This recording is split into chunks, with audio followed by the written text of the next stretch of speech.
Comment devenir un homme autoritaire? Objet de notre curiosité dans cette vidéo. Déjà, vous savez comment ça se passe sur cette chaîne. Mettez le pouce bleu, ça nous aide énormément pour le référencement des vidéos. Ça fait agrandir la chaîne, la communauté et l'audience et tout le bazar. Bon, bref.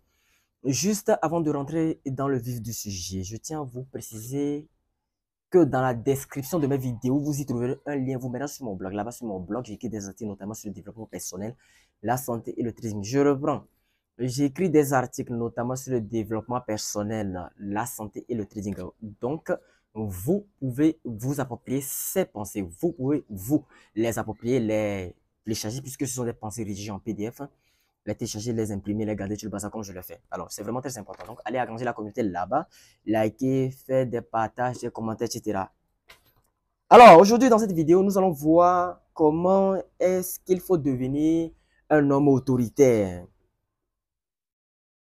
Devenir un homme autoritaire ne signifie pas nécessairement être tyrannique ou imposer sa volonté de manière négative. Au contraire, l'autorité peut être synonyme de respect, de leadership et de capacité à inspirer les autres. Voici quelques pistes pour développer une autorité positive et constructive. Alors, on y va. 1. La connaissance de soi, c'est-à-dire connaissance de soi. La première étape pour devenir un homme autoritaire est bien de se connaître. Point. Cela implique de comprendre ses forces, ses faiblesses, ses valeurs, ses croyances. Ouais. Ses forces, ses faiblesses, ses valeurs, ses croyances.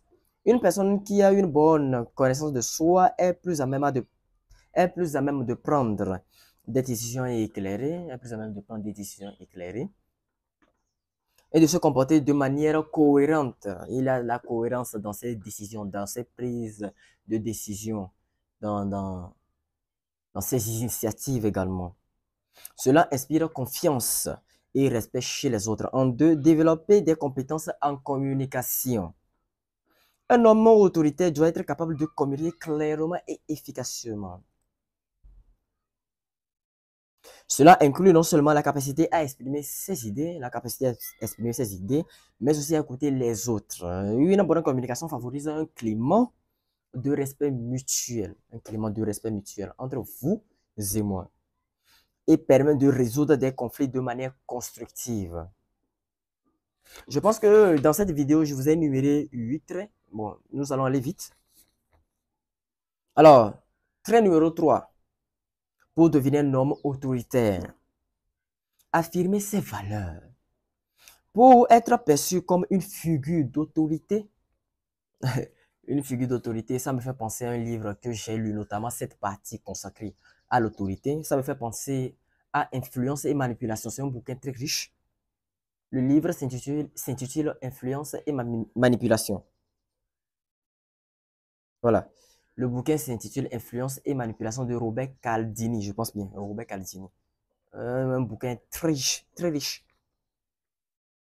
Alors, pour être perçu comme une figure d'autorité, il est essentiel d'affirmer ses valeurs et de les défendre. Point. Cela signifie être prêt à prendre position sur des questions importantes et à agir en accord avec ses principes. Les gens respectent ceux qui sont authentiques. Et vous êtes authentique. Et qui ne craignent pas de défendre ce en quoi ils croient. Vous voyez? 4. Point numéro 4. Prendre des décisions avec assurance. Prendre des décisions avec assurance. Un homme autoritaire doit être capable de prendre des décisions, même dans les situations difficiles, même dans les situations des plus compliquées, des plus périlleuses, vous voyez. Cela nécessite une certaine dose de courage et la capacité d'évaluer les conséquences de ses choix. Une fois une décision prise, il est important de la défendre et de l'expliquer aux autres, afin qu'ils comprennent le raisonnement derrière celle-ci. En 5, point numéro 5, inspirer et motiver les autres. Il faut inspirer et motiver les autres parce que les autres aussi veulent faire comme vous, les autres veulent devenir comme vous. veulent emboîter vos pas. Donc, il faut les motiver à prendre un chemin qui leur sera agréable sur le long terme. À prendre le chemin du succès, le chemin de la réussite, peu importe. Bon, bref. Inspirer et motiver les autres. Point numéro 5. L'autorité ne se limite pas à donner des ordres. Et toi, fais ceci. Et toi, dégage. Et toi, ici. Non. Ça, ce n'est pas le vrai leadership, ça. Non. Et parlant du leadership, les 16 lois du succès également. Une référence que je vous donne, les 16 lois du succès de Napoléon Hill. Il y a une leçon consacrée sur l'initiative et le leadership. Et toi, dégage. Et toi, fais ici. Non, c'est pas ça. Calmez-vous. Calmez vos ardeurs. Calmez vos gros airs. Voilà, il faut se calmer. On y va. Je ne me parle pas comme ça. Tu sais qui je suis. On s'en fout de qui tu es, moi. Et puis, tu es qui? Et puis, après. Et puis, ça fait quoi? Ce n'est pas ça. Ce genre de comportement démontre un manque de maîtrise de soi. Et même quand vous êtes dans une situation des plus compliquée et que vous devez laisser agir vos émotions, vous ne devez pas laisser agir vos émotions d'une manière vulgaire comme cela. Oui, bien sûr, vous pouvez exprimer vos mécontentements au vu d'un fait, au vu d'une situation, à l'endroit d'une personne, mais pas de cette manière-là. Mais en faisant ça sagement. Tu sais, cher ami, j'aimerais te parler au vu de ce qui s'est passé la fois passée. C'est comme ça on fait. Au vu de ce qui s'est passé la fois passée, j'aimerais que ça ne se reproduise plus. Tu sais, j'ai beaucoup de... Bon, je reprends. Tu sais, cher ami, tu sais, j'ai beaucoup de respect pour toi. Et j'aimerais te parler pour quelque chose. Au vu de ce qui s'est passé la fois passée, j'étais mécontent. Et je ne veux plus que ça se produise. Vous parlez comme cela. Mais bon, bref. Inspirer, motiver les autres. Ça, c'était une parenthèse. L'autorité ne se limite pas à donner des ordres. Un véritable leader inspire et motive les autres à donner le meilleur d'eux-mêmes. Point. Cela peut se faire en reconnaissant les efforts des autres, en offrant des encouragements. Quand quelqu'un fait quelque chose de bien, encouragez-le. Quand quelqu'un fait quelque chose de bien, félicitez-le. La personne est en train de faire des prouesses, des progrès, des améliorations, est en train d'aller de l'avant. Seuls les aigris et les jaloux qui ne font pas, oui, bien sûr. Les aigris et les jaloux ne le font pas. C'est ce que je viens de dire. La personne est en train d'avancer minutieusement dans sa vie ou bien faire de grands ponts vers le succès. Encouragez-le, félicitez-le. Et si vous le faites, vous êtes digne d'un vrai leader. Encouragez-le. Eh bien sûr, il y a certaines personnes qui peuvent encourager tout en ayant une certaine jalousie dans le cœur. Ça ne sert à rien. Et ça ne sert à rien de faire des encouragements bernés d'hypocrisie. D'abord, encourager avec le cœur, encourager avec la bonne foi, la bonne volonté, tu vas ça, ouais. On y va. Cela peut se faire en reconnaissant les efforts des autres, en offrant des encouragements et en créant un environnement où chacun se sent valorisé, où tes subalternes se sentent valorisés, où tes subordonnés se sentent valorisés, se sentent aimés, se sentent motivés, se sentent appréciés. C'est vraiment très important. 6. Être le modèle. Être un modèle. Pour être respecté en tant qu'autoritaire, il est crucial d'être un modèle de comportement. Cela signifie agir avec intégrité, respecter les autres et faire preuve d'empathie. Point. Les gens sont plus enclins à suivre quelqu'un qui incarne la valeur qu'il prône. Quelqu'un qui incarne la valeur qu'il prône. 7. Gérer les conflits avec sagesse. En numéro 7. Gérer les conflits avec sagesse. Les conflits sont inévitables. Même si vous-même, vous essayez de ne pas provoquer quelqu'un, vous êtes là assez en clando, j'allais dire, vous êtes là assez dans votre coin, vous ne cherchez pas de problème. Vous respectez les autres, hein? Vous respectez les autres, vous respectez tout le monde, mais vous ne cherchez pas de problèmes.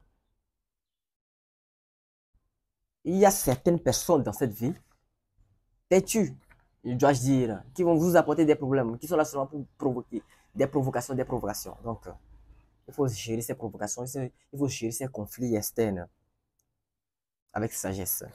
Les conflits sont inévitables dans toute relation ou organisation. Point. Un homme autoritaire savoir, doit savoir gérer ces situations avec calme et sagesse. Cela implique d'écouter les différentes parties, quand ici, d'écouter les différentes parties, les différentes voix. Vous voyez un peu? De chercher des solutions équitables et de maintenir un climat de respect, même en désaccord. Un climat de respect, même en désaccord. Une autre manière de maintenir un climat de respect, même en désaccord, c'est la capacité de pouvoir partir. Et je pense que je ferai une vidéo là-dessus, sur ce sujet. La capacité, toi, en tant qu'homme, de pouvoir quitter une situation difficile. La capacité, toi, en tant qu'homme, de s'en aller d'une situation.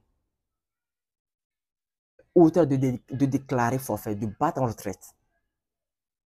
Ça, c'est aussi une autre forme de pouvoir. Voilà, c'est aussi une autre forme de pouvoir, une autre forme d'autorité. Vous voyez?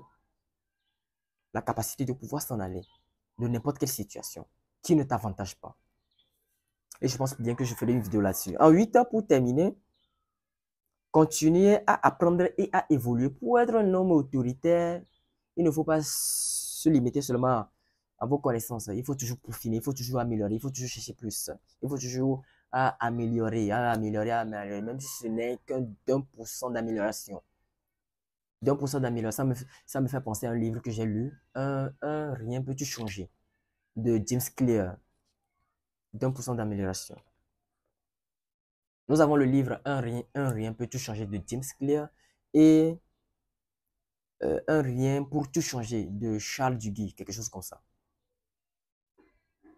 Ce sont de belles références. Allez lire ce livre-là. Alors, continuez à apprendre et à évoluer. Enfin, il est important de rester ouvert à l'apprentissage et à l'évolution. Point. Un bon leader, c'est qu'il n'a pas toutes les réponses, bien sûr, et qu'il peut toujours s'améliorer. Point. Cela peut passer par la formation continue, la lecture ou le mentorat. Une formation continue, la lecture ou le mentorat. Bon, en définitive, en conclusion, devenir un homme autoritaire repose sur une combinaison de confiance en soi, de compétences en communication, de valeurs solides et d'une capacité à inspirer les autres. L'autorité positive est celle qui favorise le respect et la collaboration et qui permet de construire des relations saines et constructives. Par ces mots, je vais conclure ma vidéo. Nous allons nous retrouver une prochaine fois dans une nouvelle vidéo. D'ici là, portez-vous bien.